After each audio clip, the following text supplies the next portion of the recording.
vous l'a mis dans l'invitation, le but du jeu, c'est de parler de cybersécurité, de gouvernance. Moi, je suis en charge de la partie cyber sur la partie nord-est dans le groupe SAF, chez Antella en particulier. Et Julien, je te laisse te présenter rapidement. Du coup, moi, je suis le responsable du pôle audit et cybersécurité. Et du coup, voilà, j'anime la cybersécurité pour le groupe Safelec au niveau France, basé sur Toulouse. Il a une entité spécifiquement de Simplio, qui est une structure où on fait du sur-mesure et des offres un petit peu particulières autour de la cyber et de tous les domaines. Et l'objectif d'aujourd'hui, ça va être de parler gouvernance, mais également d'avoir des choses très pratiques. Et vous verrez, voilà, on va essayer de faire quelque chose d'assez animé avec Cyril et rentrer dans du concret. Il y aura un petit peu de blabla au départ pour poser un petit peu de contexte, laisser tout le monde le temps d'arriver, de se chauffer et de rentrer dans le vif du sujet. Et après, voilà, on vous montrera des choses très pratiques avec des outils qu'on est en mesure de vous proposer sur ce type de solutions et de services.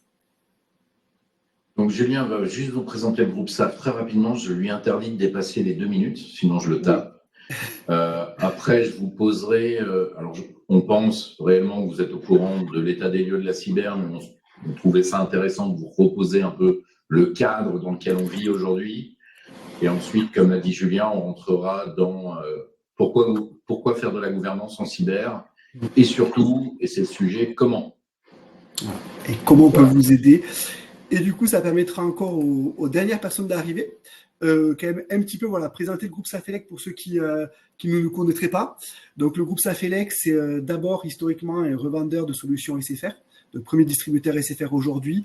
C'est plus de 70 experts techniques, c'est plus de 20 000 clients, c'est 200 collaborateurs, 40 millions de CA, avec un gros objectif cap 2025 de vraiment développer tous les services connexes, donc renforcer les solutions, on va dire, de communifier, renforcer tous ces services-là. C'est 12 agences en France, donc présents globalement sur l'ensemble du territoire, et c'est être en capacité de vous accompagner à travers l'ensemble des marques, que ce soit Safelec, Simplio, MSCOM, Antella, DBH. C'est tout un portefeuille de services avec donc des nouveaux arrivés cette année, maintenant au mois de mars-avril. Antella, DBH, notamment représenté par Cyril, avec des particularités très fortes, notamment au niveau de tout ce qui est équipement reconditionné, ou des choses comme ça qui ont permis de compléter globalement les offres du groupe Safelec, et avec effectivement des compétences au niveau de la cybersécurité, où Cyril est le représentant donc, dans l'Est de la France pour toute cette partie-là. Alors, on vous avait fait une promesse, Julien parle vite. Oui, et je vais faire attention. Il a un bel accent de Toulouse qui va nous envoyer un peu de soleil. J'espère que tout le monde nous entend bien. On va rentrer dans le vif du sujet. Le pilote de l'avion, c'est Julien. Voilà. Donc, on voulait juste, sans rentrer dans tous ces chiffres qu'on est en train de vous afficher, le contexte 2023, le contexte 2024, c'est que la cybersécurité est devenue un vrai sujet. C'est la suite logique de la digitalisation dans les entreprises. Les entreprises sont allées très fort dans la digitalisation.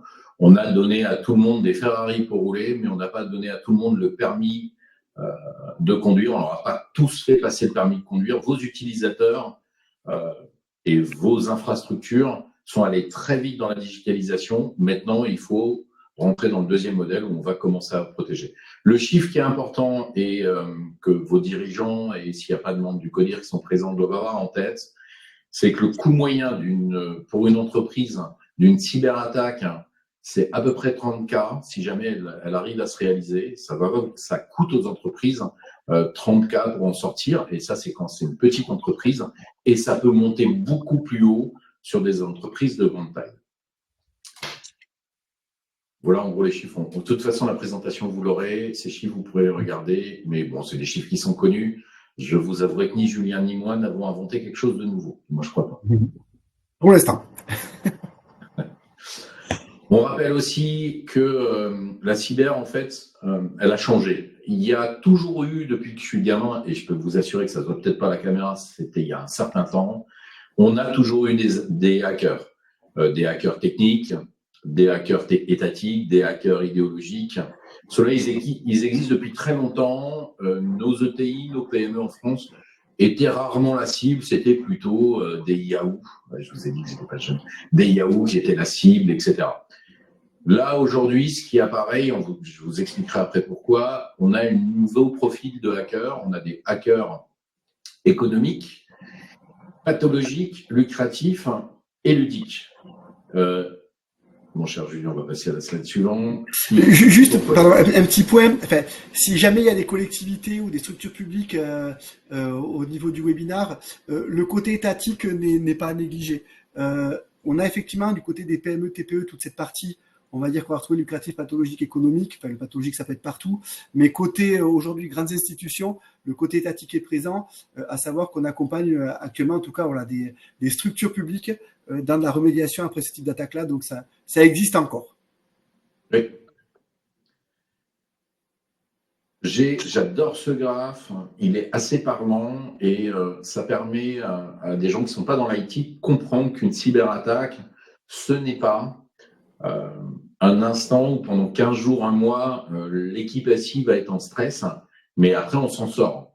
La réalité, c'est qu'une attaque, elle est souvent préparée depuis 3 à 6 mois dans les entités.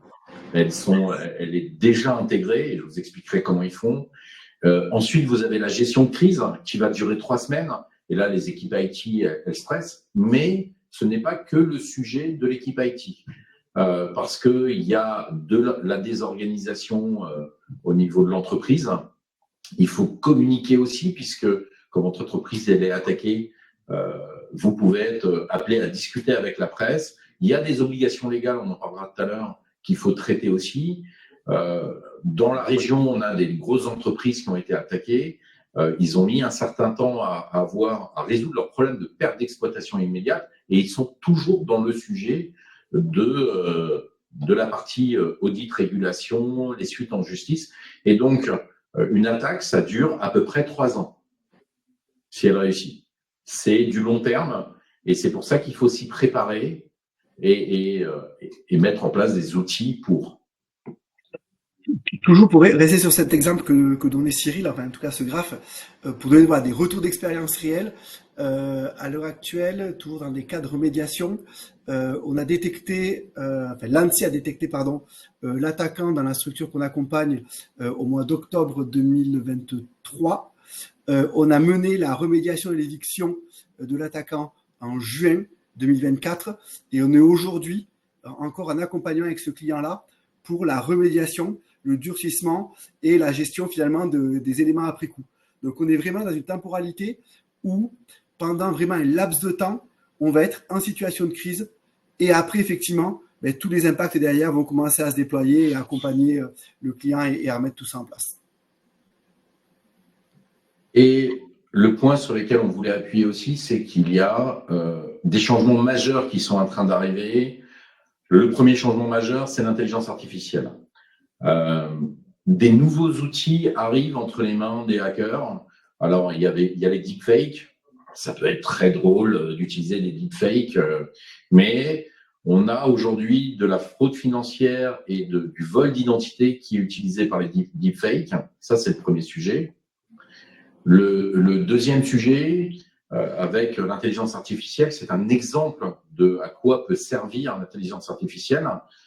Il y a une étude qui a été faite sur combien de temps, en fonction de votre mot de passe, il faut en 2024 pour craquer. Donc, on considère que si vous utilisez les caractères spéciaux, les lettres, les chiffres, et que vous avez à peu près 10 caractères, vous êtes à peu près protégé, vous êtes en orange, mais vous êtes plutôt bien. Et bien, en fait, la réalité, c'est que du fait des fuites divers et variées qu'il y a sur les sites web où vous enregistrez vos mots de passe, l'intelligence artificielle est capable de prédire votre mot de passe. Pourquoi ? Parce que la plupart des gens, alors j'utilise Janine, j'espère qu'il n'y a pas de Janine en ligne avec nous, mais c'est ma cible préférée. Janine, elle a trouvé un moyen simple parce que son équipe IT lui demande de changer son mot de passe tous les mois. Elle a utilisé le prénom de son chat, le prénom de son chien, et elle met un chiffre derrière qu'elle incrémente à chaque fois qu'on lui demande de changer son mot de passe. Ça lui permet de ne pas utiliser le même mot de passe. Bon, Janine utilise ce mot de passe à peu près dans tous les sites, aussi bien quand elle se logue en entreprise, mais aussi quand elle se logue à sa banque, quand elle se logue sur Temu ou Shine ou Amazon, etc. Et à un moment donné, il y a une fuite de mot de passe et son mot de passe devient disponible dans les bases de données des hackers.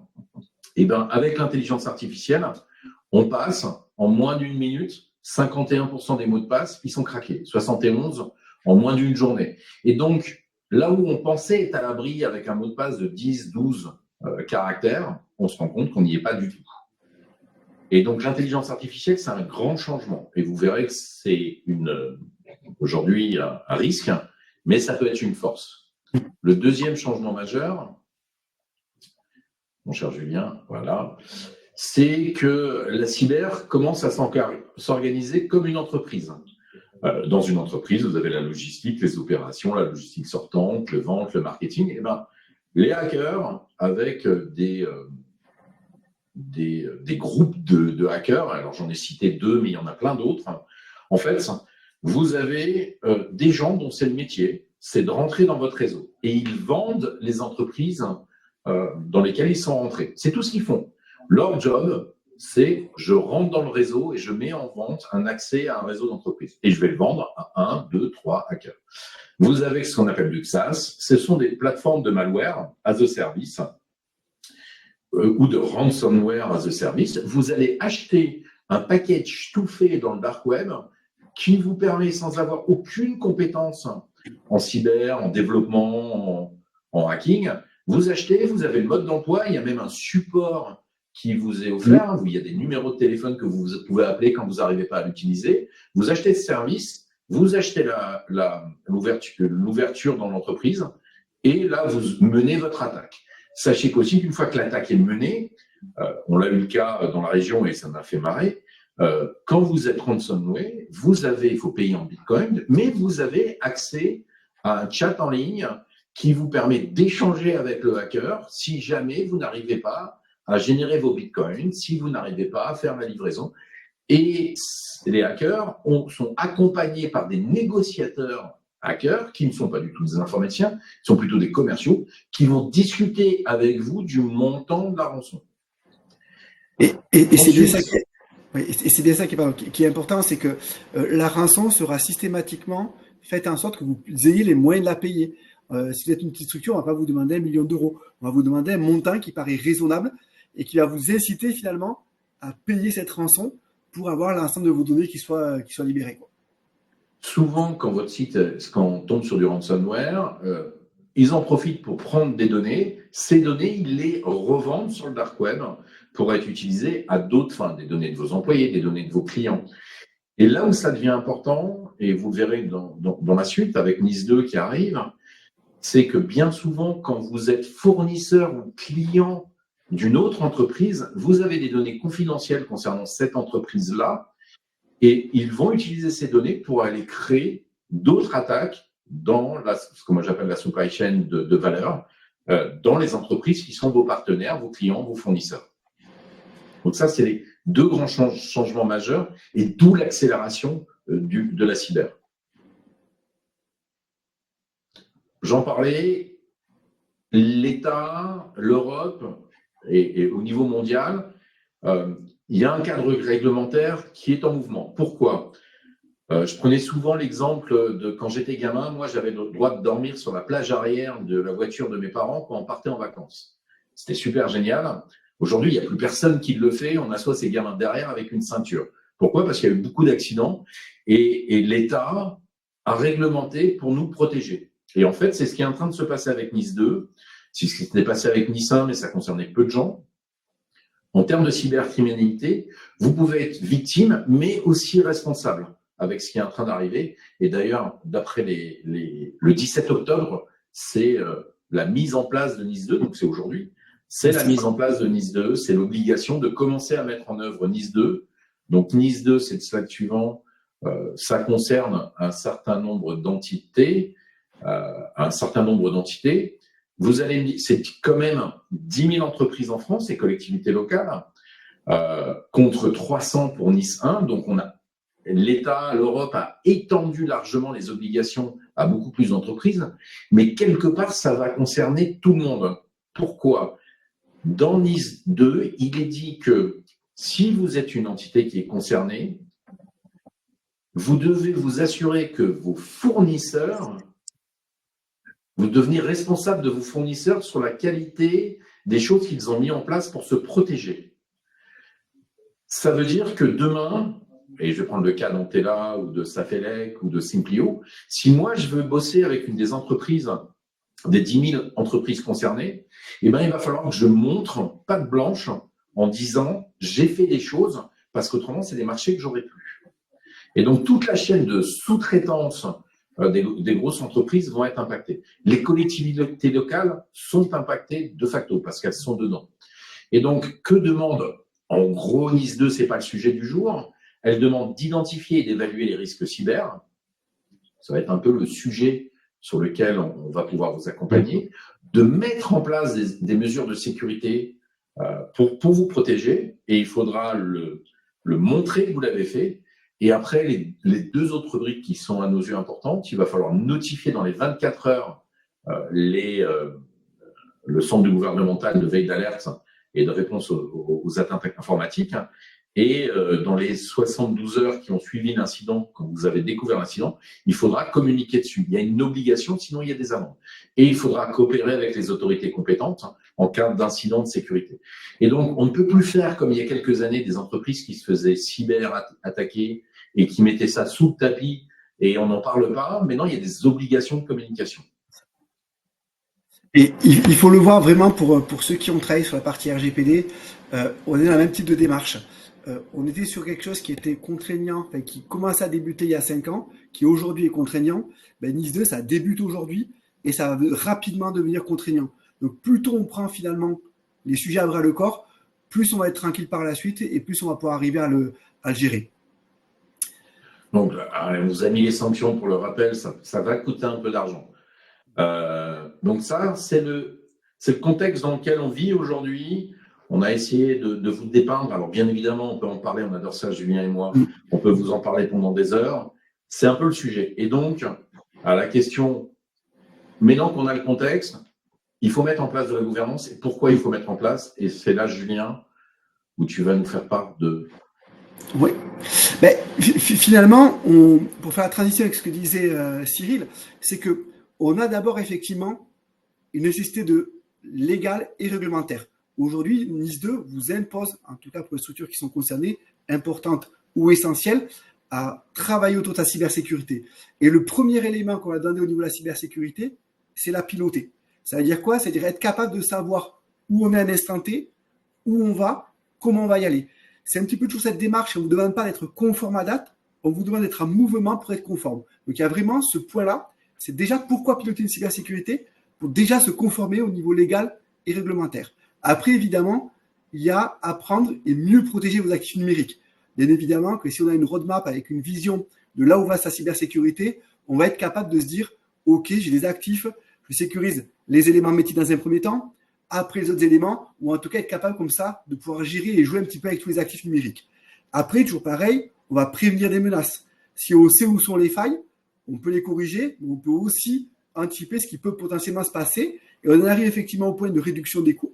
Alors, c'est paradoxal. La cybersécurité, souvent, ça coûte cher.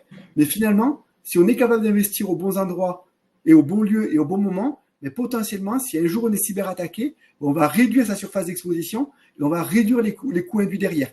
Comme on l'a vu, une attaque cyber, c'est entre 30 et plusieurs milliers d'euros. Mais finalement, si on a été capable dès le départ de maîtriser cet élément-là et d'être prêt, finalement, si un jour on a une attaque, on va être capable de réduire ces coûts-là. Et enfin, le dernier point à ne pas oublier, qui est souvent assez important, et aujourd'hui on commence à le voir parce qu'on a des clients qu'on accompagne dans cette démarche-là, c'est améliorer sa réputation. Cyril le disait tout à l'heure, demain vous répondez à un marché, ou en tout cas vous êtes sollicité pour répondre à un client, mettre en avant qu'on est bon en cybersécurité, ça devient un argument de vente. On a un client récemment, il nous a appelé un soir en disant, voilà, demain je fais une réponse pour un marché qui est sensible, est-ce qu'on peut créer 2-3 slides pour expliquer où on est en cybersécurité et où on va? Et en fait, nous, on l'a aidé à finalement rédiger ces petits slides-là de manière très pratique. On a dit ce qu'on a fait, comment on a travaillé, là où on l'accompagne et les outils qu'il a. Et derrière, lui, dans sa réponse sur un commercial, il a dit, voilà, moi aujourd'hui, la cybersécurité, c'est maîtrisé chez moi et j'anticipe la question qu'on va avoir derrière. Et finalement, ça, c'est nous qui le disons, mais pas que.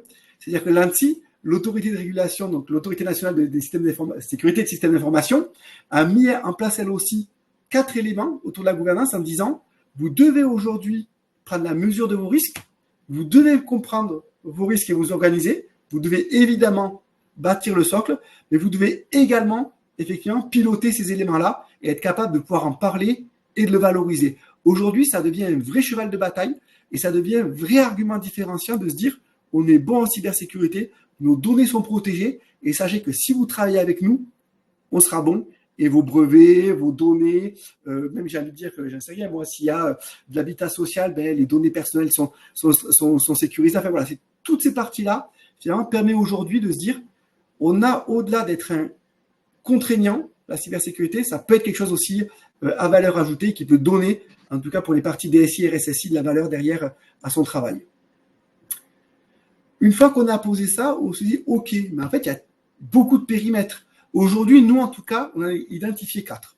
Le premier périmètre qu'on a identifié, c'est effectivement sa gouvernance, son organisation. C'est être capable d'évaluer aujourd'hui où on en est en termes de gouvernance, d'organisation. Est-ce que j'ai une PCC? Est-ce que j'ai un PRA? Est-ce que j'ai un PCA? Est-ce que j'ai tous ces éléments-là? Est-ce que j'ai un plan de sauvegarde? Est-ce que j'ai quelqu'un chez moi qui est capable de parler cybersécurité? Est-ce que j'ai une assurance cyber? Voilà, il y a plein de choses à raconter sur l'assurance cyber, mais c'est un sujet. Après, il y a des éléments forcément techniques. C'est comment je suis exposé aujourd'hui au niveau Internet. Est-ce que quelqu'un depuis l'extérieur est capable de venir sur mon SI? Par quelle porte d'entrée? Est-ce qu'il est capable de corrompre des données qui seraient sur mon site web, par exemple? Après, il va évidemment y avoir le côté interne. Je suis sur mon SI. J'ai quelqu'un, un collaborateur qui clique sur un lien. Qu'est-ce qui peut se passer? Est-ce qu'il va être capable de faire de l'évolution de privilèges? Et on va dire travailler autour de ces éléments-là. Et enfin, un dernier point, qui est la partie Office 365, où là-dessus, on pense effectivement que ça devient aujourd'hui un enjeu majeur. Vous avez aujourd'hui, pour beaucoup de structures, Office 365. Comment vous le pilotez au niveau cybersécurité? À quel score vous êtes aujourd'hui? Comment vous êtes finalement paramétré? Parce qu'aujourd'hui, ce qu'on constate, c'est que Office 365, c'est très, très, très, très, très riche, mais souvent, on ne l'exploite pas forcément bien. Et là, nous, on va être capable de regarder effectivement cette partie très spécifique autour de la sécurité, autour de tous les outils qui sont fournis autour de 365.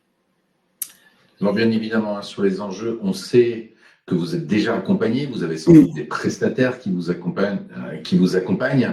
On sait que l'expo de la surface interne, vous maîtrisez vos collaborateurs, etc.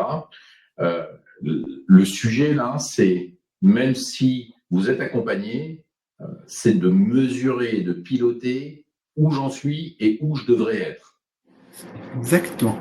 En fait, comment on va essayer de travailler autour de tout ça? Ben finalement, si on prend chacun des enjeux, à chaque enjeu, on a des concepts et des fonctionnements. La gouvernance et l'organisation. Guillaume, on prend la question et on vous répondra juste après. Mais merci pour la petite question sur la partie Google Workspace. On y viendra après. Aujourd'hui, donc, on prend le côté gouvernance-organisation. Là-dessus, c'est quoi? C'est des entretiens avec vous, avec vos métiers, avec le DRH, avec la comptabilité, les éléments clés de votre système d'information et vos utilisateurs clés pour appréhender ces éléments-là et savoir comment vous positionnez. Est-ce que vous avez des process d'entrée-sortie pour vos collaborateurs côté RH? Est-ce que vous avez des process clairs lorsque vous avez des demandes de paiement ou des demandes de devis? Process comptabilité, gestion logistique. Donc voilà, on est capable de discuter autour de ces thématiques-là. Le côté exposition interne, surface externe, là, on est vraiment sur le métier du hacker. Et on est vraiment sur l'exploitation de compétences humaines et d'expériences associées à l'intelligence artificielle. Et on fait le pendant que ce que disait tout à l'heure Cyril. Aujourd'hui, vous avez des hackers, on va dire, ce qu'on appelle les hackers noirs, par exemple, les hackers, on va dire, les attaquants qui vont utiliser l'intelligence artificielle. Bien évidemment que dans le cadre de la sécurisation et de la détection, on va utiliser les mêmes types de moteurs pour voir comment ça peut fonctionner et on amplifie l'action humaine et ses compétences humaines par de l'intelligence artificielle. Côté Office 365, la capacité à se connecter de manière automatique et intenante, de collecter de l'information en temps réel et d'amener des diagnostics. Et ce qui est bien, c'est que sur tous ces éléments-là, on a des référentiels qui existent. Et on est capable de vous comparer et de se dire, OK, sur la gouvernance et l'organisation, on a l'ISO 27001. C'est une norme aujourd'hui au niveau de la cybersécurité. Elle est très peu répandue en France. En tout cas, peu d'entreprises aujourd'hui sont allées jusqu'à la certification. Par contre, vous pouvez tendre à aller vers la certification, à savoir qu'au sein des équipes de Saint-Félec, en tout cas pour ma part, je suis certifié ISO 27001 lead 1, pardon, lead auditor, et on a d'autres compétences sur cette partie-là. La DGA a sorti un référentiel, le référentiel RMC, qui permet également de s'évaluer au niveau de sa gouvernance, et NIS 2 commence à amener des directives. Et après, côté technique, pareil, on va avoir un ensemble de personnes et de structures qui ont posé des grilles et qui ont dit « Ok, voilà par exemple tout ce qu'on peut connaître en termes de CVE, voilà un élément de comparaison. » Et tous ces éléments-là, on va pouvoir les agréger. Et côté Office 365, le CISA, qui va être l'équivalent plus ou moins de l'ANSSI, a là aussi posé un énorme référentiel avec 180 points de contrôle qui permettent de valider si sa partie Office 365, elle est conforme. En fait, c'est un peu comme une voiture. Aujourd'hui, vous faites la révision de votre voiture, vous checkez et chaque, on va dire, garage va vous dire, ben voilà, moi j'ai 25 points de contrôle, 30 points de contrôle. Ben là, c'est pareil, on va prendre un certain nombre de points de contrôle et on va valider et regarder un petit peu autour de tout ça. Donc ça, c'est super, mais effectivement, ça fait beaucoup d'éléments à suivre. Et l'idée, c'est aujourd'hui de se dire, ben, on est capable, nous, de vous accompagner et vraiment d'aller au-delà du côté technique. Vous l'avez bien compris, le sens d'aujourd'hui, c'est de se dire, on sait diagnostiquer. Je pense que beaucoup de personnes et de structures autour d'un ce webinaire-là ont déjà certainement fait des pen tests, ont déjà certainement fait de la surface externe, de surface externe. OK, on est capable de mener des actions, mais finalement, comment on est capable de gouverner tout ça et de le piloter, parce que c'est vraiment aujourd'hui ce qu'on va vous demander, ce qu'on va vous demander NIS 2. Et c'est l'élément qui va vous permettre aussi demain de vous dire, de savoir où vous êtes, savoir où vous allez, et toujours dans cette dynamique de se dire, on est en mouvement, on bouge, on grandit. Avec cette logique, hein, nous, on a l'humilité de dire que les équipes IT de vos entreprises, des entités qui sont connectées, des collectivités, ils savent diagnostiquer, ils savent mener des actions. On a peut-être des DSI qui sont connectés. On pense réellement que vous avez déjà le réseau de partenaires, le réseau de compétences qui vous permettent de diagnostiquer et de mener des actions. Si vous l'avez pas, n'hésitez pas, vous nous contactez, on vous aidera. Alors, on sait faire ce genre de choses aussi.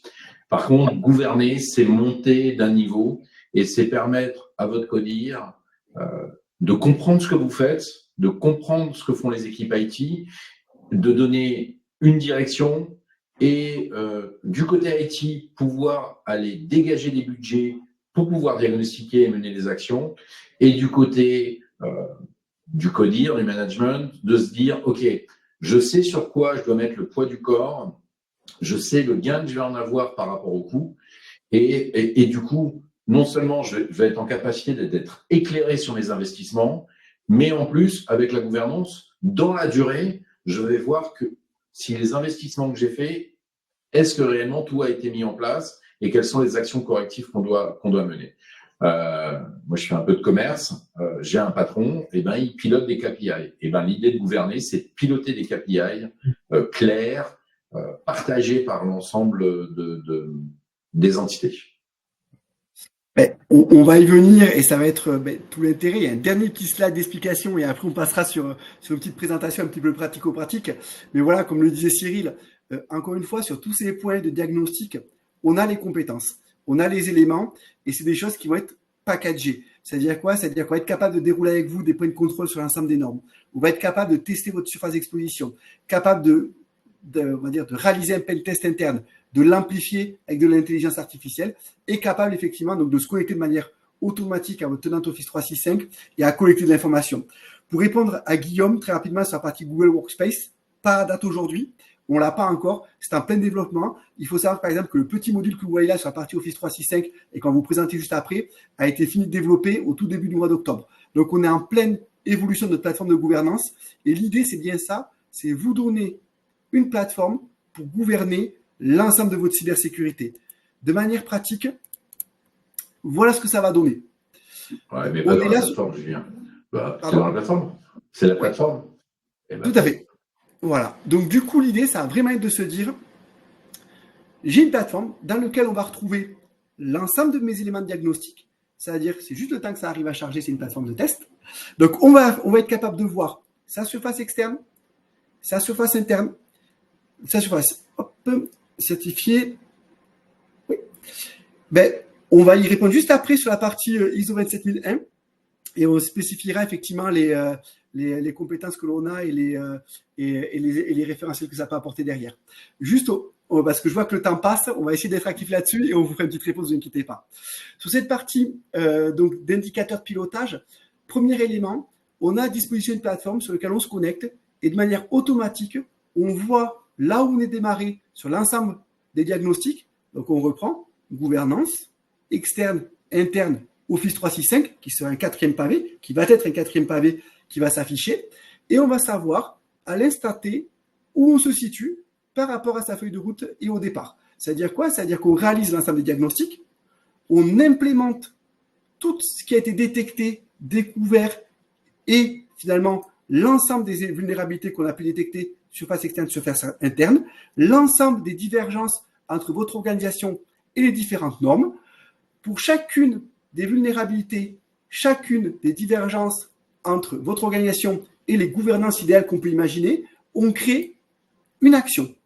Cette action, elle va être capable à chaque fois de préciser ce que c'est, la remédiation qui est possible, et on va pouvoir, et on va travailler avec vous au départ pour créer finalement, y associer une gravité et une priorité.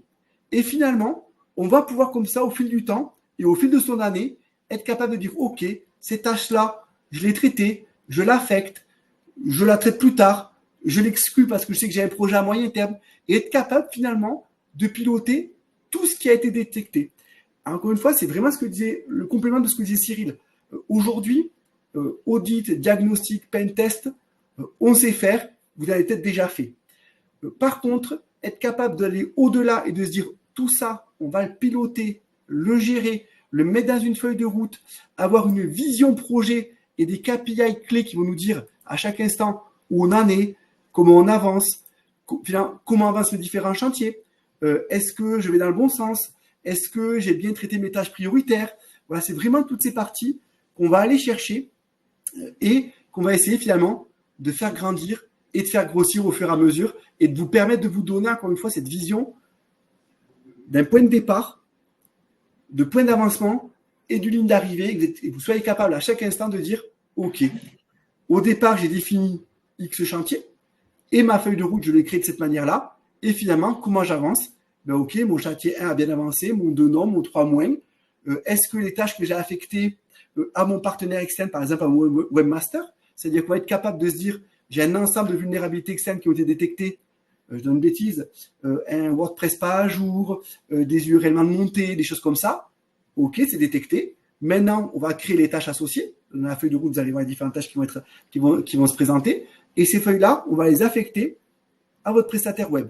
Votre prestataire web va avoir accès à la plateforme sur un modèle d'association de tâches. Et lui va pouvoir dire, OK, ce chantier-là, je l'ai traité, je l'ai fait. Et vous allez pouvoir voir comme ça votre scoring évoluer et vos différents finalement éléments évoluer au fur et à mesure.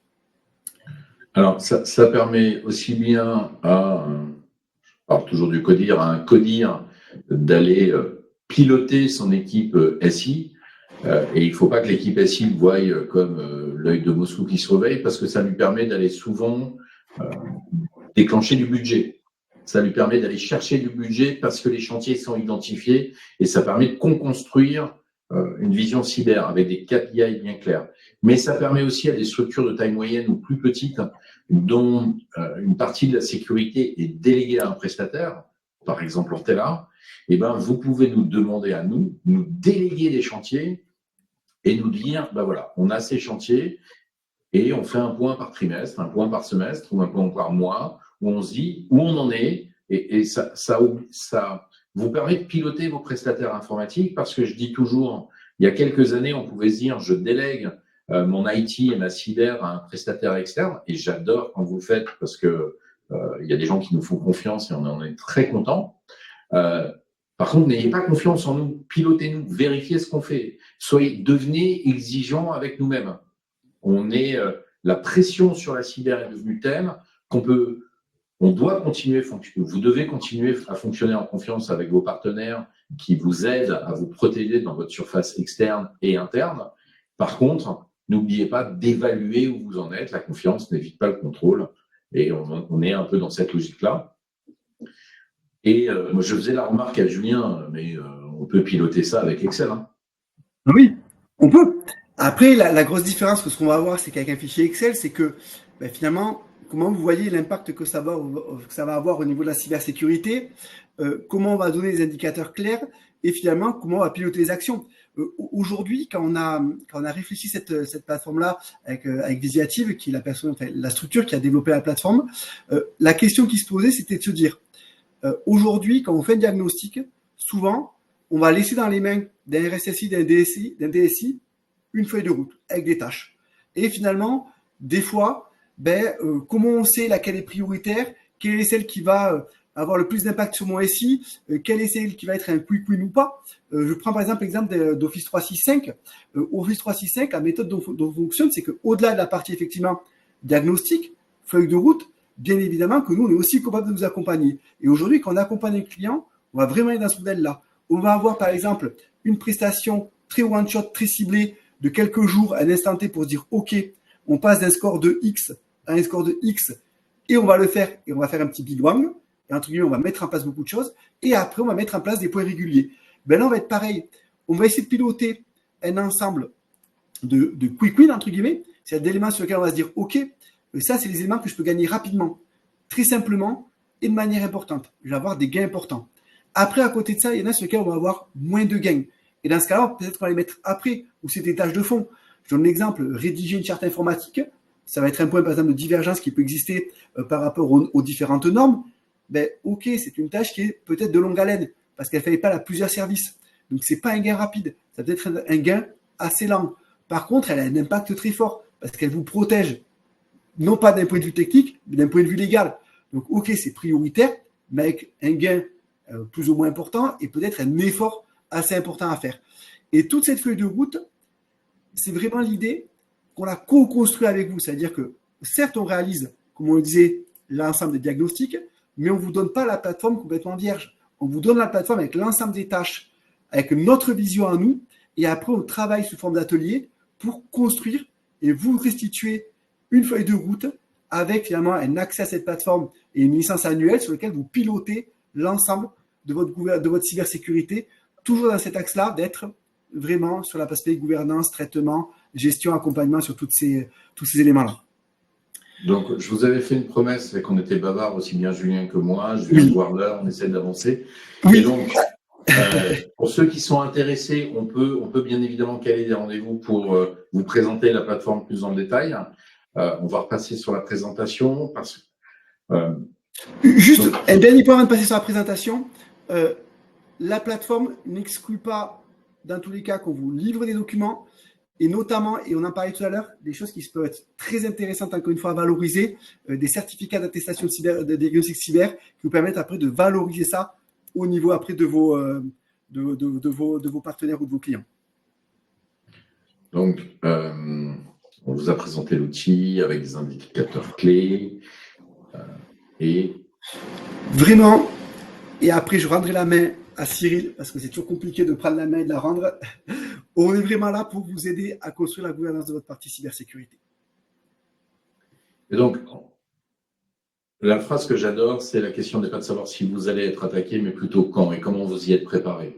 Et en fait, on considère que les entreprises, les ETI, les PME, parce que beaucoup de gens nous répondent « oui, mais la cyber, c'est le sujet des très grands groupes parce que c'est les cibles ».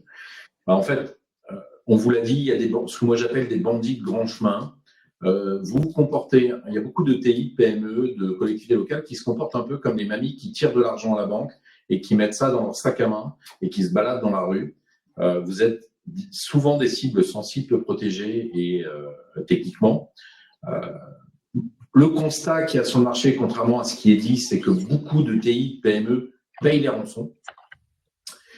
Là où on a une vraie difficulté, c'est que les CODIR des PME, des ETI ne sont pas encore les sujets principaux. Là, le sujet principal, c'est savoir comment on va passer l'année 2025, comment on se prépare à l'année 2025 sur les entreprises qui sont plutôt en difficulté financièrement, mais ce n'est pas le sujet principal. Il faut que ça le devienne parce que c'est un accélérateur de failles financières.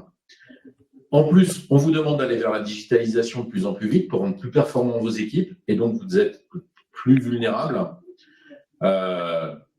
Et on vous l'a dit, grâce à l'intelligence artificielle, les réseaux mafieux et les moyens d'attaquer deviennent beaucoup plus faciles d'accès. Et donc, vous êtes une cible. Le sujet, la réponse qu'on nous dit souvent derrière, c'est ouais, j'entends, mais ça coûte une blinde. Et donc, avec Julien, on a fait le choix de vous afficher clairement, voilà, la plateforme, on peut rentrer plus dans le détail, mais combien de pilotés? Voilà. L'idée d'aujourd'hui, c'était, quand on a construit ce webinaire avec Cyril, c'était que vous ayez du concret.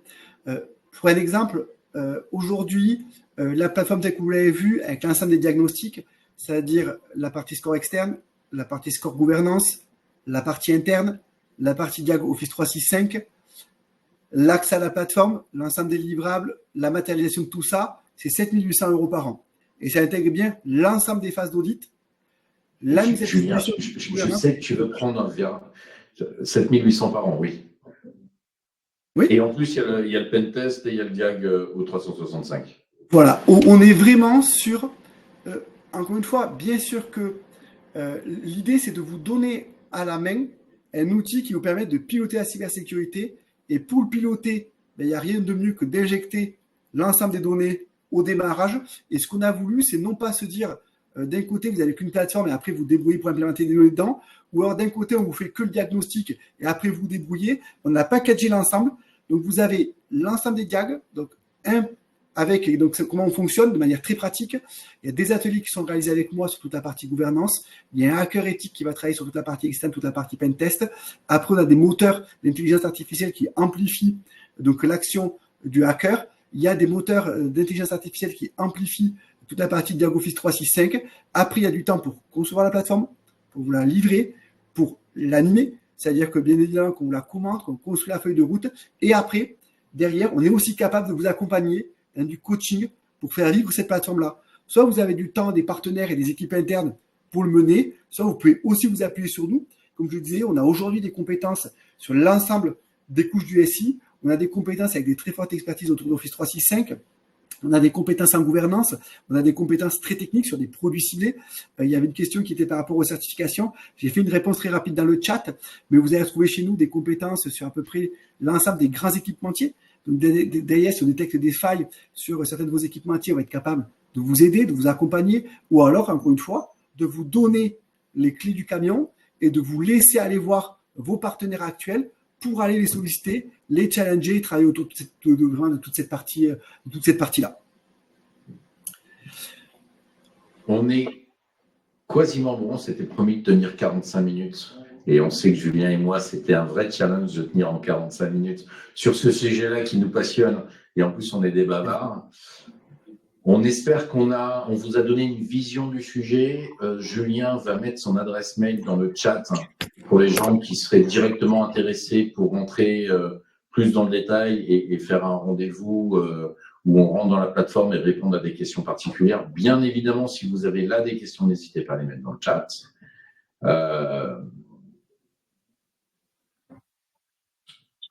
Donc, Julien va répondre au chat. Oui, alors pour la personne SAF, oui, on va vous faire une petite liste, pas de souci, on peut vous envoyer. Je vous situais celle de tout à l'heure, la partie CBBH. On a d'autres certifications dans cet environnement-là aussi, sur lesquelles on est capable de vous donner les éléments. On va avoir, je vais essayer de trouver les éléments, il faut juste que je retrouve la liste, mais on va vous faire une petite réponse par rapport à cette partie-là. On a effectivement des compétences qui permettent d'aller vers cette partie. On a des personnes qui ont suivi des protections autour de toute la partie protection du secret. On va retrouver des parties au niveau, toujours pareil, de Certified Penetration Testing Specialist. Voilà. On a donc un ensemble d'éléments autour de tout ça et on retrouve, alors peut-être pas forcément avec les noms que vous avez donnés, mais on va en retrouver, je vous communiquerai la petite liste derrière autour de ces parties. Et pour ceux qui seraient intéressés et qui souhaitent que nous portions au CODIR ce genre de discours, parce qu'on a des équipes IT qui sont un peu en difficulté des fois à discuter avec le CODIR et à les sensibiliser, on est capable gratuitement, gentiment, Julien et moi, de faire de la sensibilisation au CODIR sur la première brique, sur la première partie, pour bien faire prendre en compte aux patrons des boîtes que, oui, aujourd'hui, la cyber, c'est aussi important que les marges et les autres sujets qui sont tout aussi importants. Un grand merci à vous et à votre disposition.